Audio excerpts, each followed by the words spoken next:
Hi అండి, welcome to my channel Sita daily vlog. అందరూ ఎలా ఉన్నారు? బాగున్నారా? నేను మధ్యాహ్నం స్నాక్స్ కోసం చీజ్ శాండ్విచ్ చేస్తున్నా అండి. ఏమో చీజ్ స్లైస్ తెచ్చాను, బ్రెడ్, ఇంకా ఇందులోకి ఒక క్యాప్సికము, కొంచెం క్యాబేజీ, ఒక ఉల్లిపాయ, క్యారెట్ ఇలా తురిమేశాను. మైనస్ వేస్తున్నా కొంచెం. ఇప్పుడు రెండింటిలో మైనస్ కలుపుకుందాం. అన్నీ కలిపి ఇందులో ఒక గిన్నెలో వేసుకోవాలి. ఇప్పుడు ఇందులో కొంచెం ఉప్పు వేస్తున్నా, అలాగే ఒక హాఫ్ స్పూను మిరియాల పొడి వేస్తున్నా కొంచెం. ఇది కూడా ఇప్పుడు ఇందులోకి వెజ్ మైనస్ వేసి మిక్స్ చేసేయాలి. మొత్తానికి మిక్స్ చేయాలి. స్టవ్ వెలిగించి చపాతీ ప్యాన్ పెట్టాను. నేను బటర్తో కాల్చుకుంటే బాగుంటుంది. నా దగ్గర బటర్ లేదండి, చూడలేదు నేను, అయిపోయింది. అలాగే నేను నూనెతో ఫ్రై చేస్తున్నా. ఇప్పుడు బ్రెడ్కి మైనస్ కొంచెం రాసుకొని ఇది కూరగాయలే దాని మీద పెట్టుకుందాం. బ్రెడ్ మీద కొంచెం మైనస్ రాసుకుందాం అడుగున పెట్టేదానికి.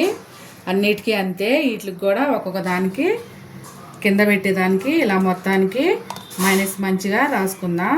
ఇలా మైనస్ రాసుకొని పెట్టుకొని ఇప్పుడు దీన్ని ఒక్కొక్క స్పూన్, పెద్ద స్పూన్ వేసి దీని అంతా స్ప్రెడ్ చేయాలి. బటర్ ఉంటే మంచిగా కాల్చుకోవచ్చు అండి. బటర్ అయిపోయింది, అందుకే నేను నూనెతో కాలుస్తున్నా. ఇలా అన్నిటి మీద పెట్టుకొని కదా దీని మీద పెట్టేసుకోవాలి.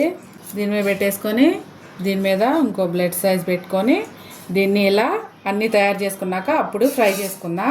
ఒక పక్కన పెట్టేసుకుందాం. అన్నీ ఇలా రెడీ చేసుకొని ఇప్పుడు స్టవ్ వెలిగించుకున్నాం కదా, ఆ ప్యాన్లో కొంచెం కొంచెం నూనె వేసుకొని అన్నీ ఒకదాని తర్వాత ఒకటి పెట్టుకోవాలి. ఇలా ఒకదాని తర్వాత ఒకటి పెట్టేసుకోవాలి. మంట లో ఫ్లేమ్లో పెట్టుకుంటే బాగుంటుంది, మంచిగా ఫ్రై అవుతుంది. ఇలా అన్నీ పెట్టేసుకొని దీనిపైన ఒకటి మూత వేసుకోవాలి కవర్ చేసుకోవడానికి. ఒక 2 నిమిషాల తర్వాత మళ్ళీ చూద్దాం. ఇప్పుడు మళ్ళీ ఇటే పక్క తిప్పుకుందాం. ఇలా మంచిగా కలర్ వచ్చేలాగా లో ఫ్లేమ్లో అయితేనే మంచి కలర్ వస్తుందండి, లేకపోతే మాడిపోతుంది. మళ్ళీ ఇలా అన్నీ తిప్పి వేసుకోవాలి.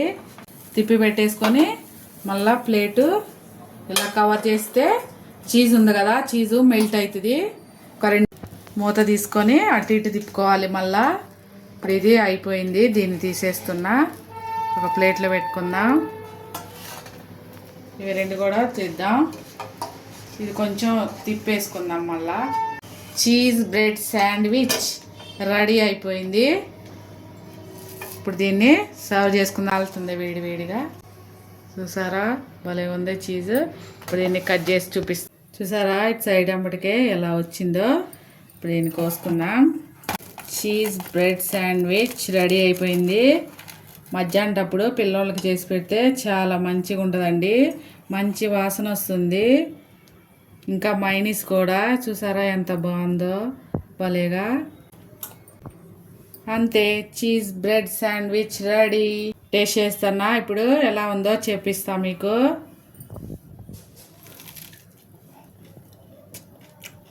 సూపర్ టేస్ట్గా ఉందండి. మీరు కూడా ఒకసారి ట్రై చేయండి. పైన బ్రెడ్ క్రంచీగా ఉంది, భలే వేగింది.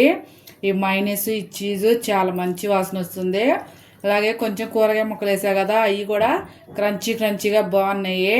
అన్నీ పచ్చియే కదా, చాలా బాగా వేగింది. ఓకేనండి, వాళ్ళకి నా వీడియో కానీ నచ్చితే ప్లీజ్ ఒక లైక్ చేయండి. నా ఛానల్ని సబ్స్క్రైబ్ చేసుకోండి. ఉంటా ఫ్రెండ్స్, బాయ్.